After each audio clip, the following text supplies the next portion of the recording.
for Aether United, we're focusing on bridging the gap between blockchain and esports and finding a way to mesh the two together. Do you see any interesting intersections and synergies now or in the future?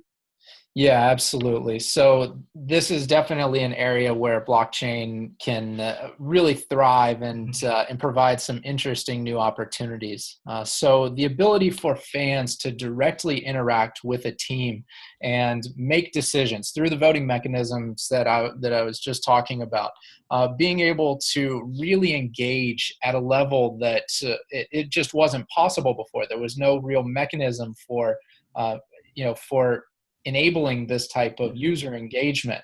What we're going to see is that we're going to see user engagement in esports. We're going to see user engagement across, traditional NFL, Right. NBA, Major League Baseball. There's no reason that the Golden State Warriors can't have Golden Coin, and it's redeemable at the stadium for drinks, or you can you can, if you hold the gold coin, then you can vote on players, and Right. and this type of thing. This works in esports. This works in traditional sports. You also have the ability to wager on sports, right? That's also a possibility that could be done before, but it's made much easier in this type of thing. So you can bring in like prediction markets. Right. This is an area that we've seen a lot of innovation in blockchain, is the ability to pose a question, and then people can vote with real money whether or not they think the that, answer. right. And then harnessing the wisdom of the crowds. And because people put money on it, you would think that it's going to, the theory is that it'll give you more accurate answers. Mhm.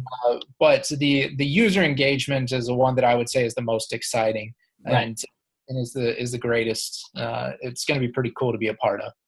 Yeah, great. And so for the blockchain community and ecosystem, what do you think, or what are you most excited for in the coming years, decades, etc.? Yeah, that's a really good question. And there's two things that I'm most excited for. The first of which is the ability to take back control of your personal privacy, your identity, your data.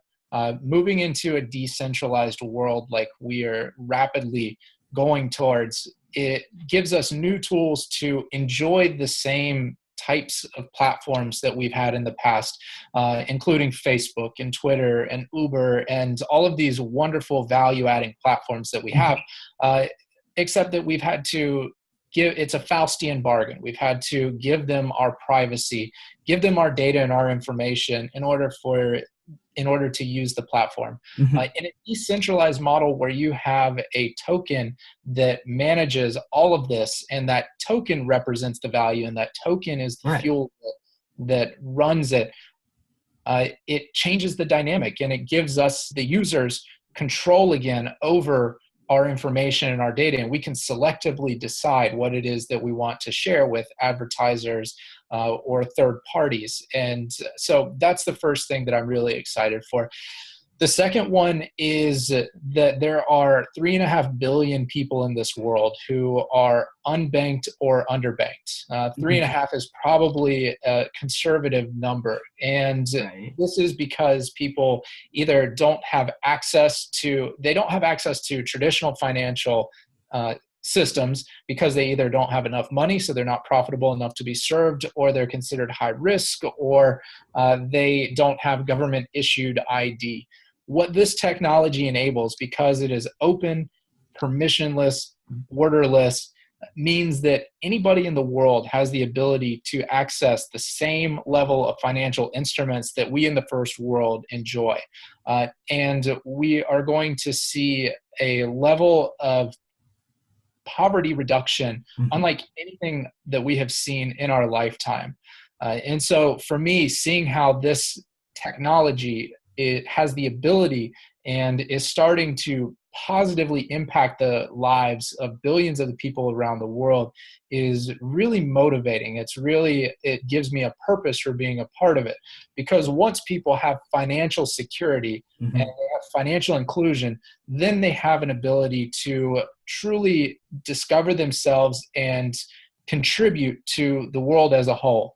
And when we have an environment like that, it sets the stage for a much more peaceful existence. If Right. people have good options, if they have good jobs, if they have the access to capital, then we're going to see a decrease in violence. We're going to see a decrease in poverty. We're going to see a decrease in extremism because there's a better way. And so for me, it's all about the 3.5 billion who've been excluded from our existing financial infrastructure and who now have an ability to join this wonderful world of financial inclusion that we have and fulfill their lives and fulfill their purpose. So that's what I'm excited about. Right. Well, thank you. That was definitely a very in-depth guide on what blockchain is. And we appreciate, thank you for having you with us. And to all of our viewers out there, if you want to check out Patrick's social media, places he works at, they'll be in the description down below, as well as AV United. We'll also put our description, our Discord, our Facebook, etc. And well, yeah, that's basically it. Patrick, thank you for joining me. My pleasure. Thank you for having me. Have a good rest of your week. Thank you.